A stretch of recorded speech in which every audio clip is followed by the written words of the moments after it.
Class 7। नमस्कार, मैं Poonam Sharma, Hindi teacher, part 3 कुछ भारतीय त्यौहार आपके लिए लेके आई हूँ। आपका चैप्टर 3 है कुछ भारतीय त्यौहार, वो आपके सामने प्रस्तुत करना चाह रही हूँ। ध्यान से सुनना और ध्यानपूर्वक इसे आप इसके बारे में सोचना भी कि इसमें कौन कौन से त्यौहार आपके लिए महत्वपूर्ण हैं और किस तरह से मनाए जाते हैं। कुछ भारतीय त्यौहार। सामान्यतः दिवाली का त्यौहार नवंबर महीने में पड़ता है, आप लोग जानते हैं। यह सामाजिक त्यौहार भी है और धार्मिक भी, लगभग एक माह तक चलता है। और अश्विनी मास का जो प्रथम दिन इस भव्य त्यौहार के आगमन का सूचक होता है। अश्विन होता है आपका सितंबर, वो अक्टूबर में आता है या सितंबर में। इस त्यौहार के पहले 9 दिनों को नवरात्रि कहा जाता है, जो नवरात्रि होती है। ये दिन गरबा के लिए विशेष उल्लेखनीय है। ये गरबा का जो त्यौहार होता है ये गुजरात में मनाया जाता है और ये नवरात्रि में ही चलता है। गरबा के लिए 20-30 या इससे भी ज़्यादा लोग एक घेरा बनाते हैं। बीच में एक बड़ा दीप स्तंभ रखा जाता है, वह बड़ा सुंदर बनाया जाता है। उसके चारों ओर बत्तियां जलती हैं। बीच में ढोलक लिए हुए एक आदमी भी बैठता है। वह कोई लोकगीत गाता है। घेरे के लोग हाथ से ताल देकर उस गीत को दोहराते हैं। गाते गाते और झूम झूम कर नाचते हुए वे दीपक की परिक्रमा करते हैं। इसको सुनने में अक्सर बड़ा ही आनंद आता है। कुछ परिवारों में अर्ध उपवास की प्रथा होती है। अर्ध उपवास में परिवार के एक सदस्य का उपवास कर लेना काफ़ी होता है। उपवास करने वाला केवल एक बार और वह भी शाम को भोजन करता है। इसके अलावा उसके लिए गेहूँ, बाजरा, दाल आदि अनाज खाना वर्जित होता है। उसका आहार फल, दूध, आलू आदि जैसे कंदों तक ही सीमित रहता है। महीने का 10वां दिन दशहरा कहलाता है। उस दिन मित्र आपस में मिलते हैं, एक दूसरे की दावत करते हैं। मित्रों और बड़े लोगों को भेंट में मिठाई भेजने की भी प्रथा है। दशहरा के दिन को छोड़कर मनोरंजन के सारे कार्यक्रम रात में होते हैं। दिन के समय दैनिक जीवन के साधारण काम धंधे किए जाते हैं। दशहरे के बाद लगभग एक पखवाड़े तक अपेक्षाकृत शांति रहती है।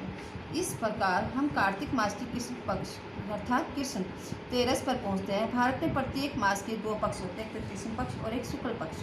इसका प्रारंभ पूर्णिमा और अमावस्या से होता है। पूर्णिमा के बाद का दिन कृष्ण पक्ष और पहला दिन कृष्ण पक्ष का पहला दिन होता है। इसी तरह दूसरे और तीसरे आदि 15 दिन तक की गिनती की जाती है और 13वां दिन और उसके बाद के 3 दिन पूरी तरह से उत्सव में बिताए जाते हैं। 13वें दिन को धनतेरस कहा जाता है, जिसका अर्थ धन की देवी लक्ष्मी पूजन के लिए निश्चित किया हुआ 13वां दिन। 14वें दिन लोग तड़के उठते हैं। आलसी से भी आलसी आदमी को अच्छी तरह स्नान करना पड़ता है। माँ अपने छोटे छोटे बच्चों को स्नान करने के लिए बाध्य करती है। हालांकि वह मौसम ठंडा होता है। और यह भी लीजिए कि अब 15 दिन का प्रातःकाल ठीक दिवाली का दिन आ पहुँचा। अब आप एक आम सड़क के नुक्कड़ के पास खड़े हैं। उस ग्वाले को देखिए जो दूध जैसे सफ़ेद कपड़े पहने हैं। काल्पनिक करिए सभी बच्चे किस तरह से कैसे हो रहा है, जिन्हें उसने पहली ही बार पहना है और अपनी लंबी दाढ़ी चेहरे के दोनों ओर ऊपर को फेर कर पगड़ी के नीचे बाचे कुछ गाने गाता हुआ आ रहा है। उसके पीछे पीछे गाय का झुंड चल रहा है, जिसमें गायों के सींग लाल, हरे, रंगे और चांदी से मढ़े हुए हैं। उसके पीछे पीछे आप छोटी छोटी लड़कियों की वह भीड़ देखते हैं और लड़कियों के सिरों पर कुंडलियों पर सदी हुई छोटी छोटी मटकियां हैं। और आपको कौतूहल हो रहा है कि उन मटकियों में क्या है, मगर उस असावधान बालिका की मटकी से थोड़ा सा दूध जो है छलक जाता है और आपका कौतूहल सिर ही मिट जाता है। अब आप उस ऊंचे और पूरे तगड़े सफ़ेद मूछ वाले आदमी को भी देखिए जो अपने सिर पर बड़ी सी सफ़ेद पगड़ी बांधी है और उसकी पगड़ी लंबी सरकंडे की कलम घुसी हुई है और अपनी कमर में वह एक लंबा दुपट्टा लपेटा है जिसमें एक चांदी की सी दवात घुसी हुई है। आपको जानना चाहिए कि वह एक बड़ा साहूकार है। इस तरह आपने तरह तरह के लोगों को देखा जो हर्षोल्लास से भरे हुए मज़े के साथ घूम फिर रहे हैं। अब रात आ गई। सड़कें आंखों को चुंधिया देने वाली रोशनी से दमक रही हैं। स्त्री पुरुष बालक सब अच्छे वस्त्र पहने हैं और करीब करीब सभी वस्त्र अलग अलग रंग के हैं। उनकी अद्भुत अभंगी छवि इंद्रधनुष की छवि प्रस्तुत कर रही है। आज की रात विद्या की देवी सरस्वती की पूजन की रात भी है। व्यापारी लोग पहली बद दर्ज के करके अपने नए नए बहे खाते भी आज रात को शुरू करते हैं। पूजा के अंत में बिल्कुल अधीर बने बच्चे पटाखे सुलगाते हैं और चूंकि यह पूजा सब जगह एक निश्चित समय पर होती हैं। सड़कें पटाखों और धड़ाकों और पटपटाहट और सरसराहट से गूंज उठती हैं। बाद में धार्मिक प्रकृति के लोग जो है मंदिर जाते हैं, परंतु वहाँ भी हर्ष और उल्लास और चकाचौंध भरा प्रकाश और भव्यता दिखलाई देती है। दूसरा दिन अपेक्षाकृत शांत होता है। आमतौर पर पिछले दिन के गरिष्ठ भोजन के बाद हल्का भोजन ग्रहण किया जाता है। नटखट बच्चों को छोड़कर अब कोई पटाखे और आतिशबाजियाँ नहीं छोड़ता। रोशनी भी कम हो जाती है। दूसरे दिन दिवाली का उत्सव लगभग समाप्त हो जाता है। यद्यपि दिवाली का उत्सव सारे भारत में मनाया जाता है, इसे मनाने की पद्धति भिन्न प्रांतों में अलग अलग है। हम अब देखें कि इन उत्सवों का समाज पर क्या असर पड़ता है और इनके द्वारा लोग अनजाने में कितने काम पूरे कर डालते हैं। सामान्य रूप से परिवार के सब लोग जो हैं उत्सव के दिनों में अपने मुख्य द्वार अर्थात अपने मुख्य घर में एकत्र होने का प्रयत्न करते हैं। पति अपने काम के कारण भले ही सारे वर्ष दूर रहा हो, इन दिनों वह फिर से अपनी पत्नी के पास घर पहुँचने का प्रयत्न करता है।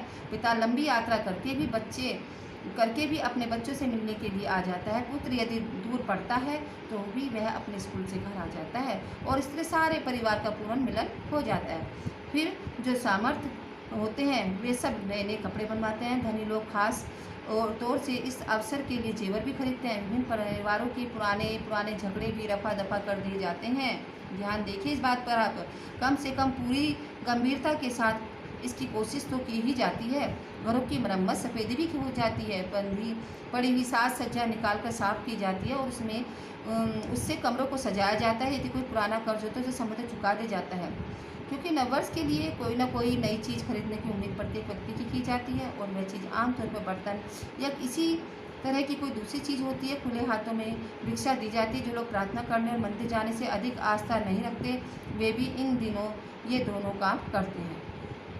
त्योहारों के कोई आदमी किसी दूसरे से लड़ाई झगड़ा नहीं करता और न किसी को कोसता है। संक्षेप में प्रत्येक बात शांतिमय और आनंदमय होती है। जीवन भार जैसा होने के बजाय पूरी तरह आनंद मनाने के योग्य हो जाता है। यह समझ लेना कठिन नहीं है कि इस तरह के त्योहारों का परिणाम अच्छा और दूर तक प्रभाव डालने वाला होता है। कुछ लोग इन त्योहारों को अंधविश्वास का प्रतीक बताते हैं, परंतु वास्तव में तो ये मानव के लिए वरदान जैसे हैं और कठोर परिश्रम करने के लिए करोड़ों लोगों को जीवन के नीरस और ढेर से बहुत हद तक राहत हो जाते हैं। परंतु ऐसा नहीं मान लेना चाहिए कि इस उत्सव का कोई दुरुपयोग नहीं होता। जब दूसरी बातों के सामान इस त्यौहार का भी काला पहलू हो सकता है और शायद है भी, परंतु इसे छोड़ देना ही अच्छा होगा। इतना निश्चय है कि इससे जो भलाई होती है वह बुराई से भी पहुँच जाता है। दिवाली के त्यौहार के बाद सबसे ज़्यादा महत्व त्यौहार होली है। होली फागुन मास की पूर्णिमा को मनाई जाती है। यह ठीक बसंत का मौसम होता है। इस समय गर्म कपड़े छोड़ दिए जाते हैं और महीन कपड़ों का चलन शुरू हो जाता है। इस दिन अगर आप कहीं किसी मित्र के घर चले गए तो मित्र जैसा होगा उसके अनुसार आप गंदे या खुशबूदार पानी से जरूर ही नहला दिए जाएंगे। इस दिन एक दूसरे पर कीचड़ आदि भी फेंका जाता है और कहीं आप सफ़ेद कपड़े पहनकर बाहर निकल गए तो हो सकता है कि आपको कीचड़ से सनकर वापस भी आना पड़े। होली के दिन यह सब अपनी चरम सीमा पर पहुंच जाता है, परंतु संतोष की बात तो यह है कि अब शिक्षा की उन्नति के साथ साथ ये प्रथाएं धीरे धीरे कुछ निश्चित रूप से मिट रही हैं। अब जो लोग जरा सुसंस्कृत होते हैं वे लोग इस त्यौहार को बहुत सुंदर ढंग से मनाते हैं। वे कीचड़ की जगह रंग के पानी खुशबूदार का जल प्रयोग करते हैं। लोटे भर भर कर अपने पानी फेंकने के बदले पानी छिड़कना भर काफ़ी होता है। बसंती रंग का इन दिनों सबसे ज़्यादा प्रयोग होता है। वह नारंगी रंग के टेसू के फूलों को उबालकर बनाया जाता है। ध्यान रखें, देखो आपको मतलब कि प्राकृतिक कलर कैसे बनाया जाए उसका भी बता दिया इन्होंने। सामर्थ्य लोग गुलाब का जल भी काम में लाते हैं। मित्र और संबंधी एक दूसरे से मिलते हैं, उनकी दावतें करते हैं, इस पर का उल्लास के साथ बसंत का आनंद लेते हैं। होली के त्यौहार से दिवाली के त्यौहार में अनेक दृष्टि सुंदर अंतर है। दिवाली से जुड़े पर वर्षा के बाद शुरू हो जाते हैं। वर्ष काल तक उपवासों का जो काल भी होता है, इसलिए उसके बाद दिवाली के दिनों के अच्छे भोजन दावतें और भी अधिक आनंदकारी बन जाती है। इसके विपरीत होली का त्यौहार शीतकाल के बाद आता है और शीतकाल सब प्रकार के पौष्टिक आहार करने का मौसम होता है। होली के दिनों में ऐसे भोजन छोड़ते जाते हैं। फिर दिवाली में लोग सर्दी के कपड़े पहनना शुरू करते हैं, जबकि होली में उन्हें छोड़ देते हैं। दिवाली कार्तिक की अमावस को होती है, अतः उस दिन खूब रोशनी की जाती है, परंतु होली पूर्णिमा को होने के कारण उस दिन रोशनी अशोभनीय होगी। इसके लेखक मोहनदास करमचंद गांधी हैं।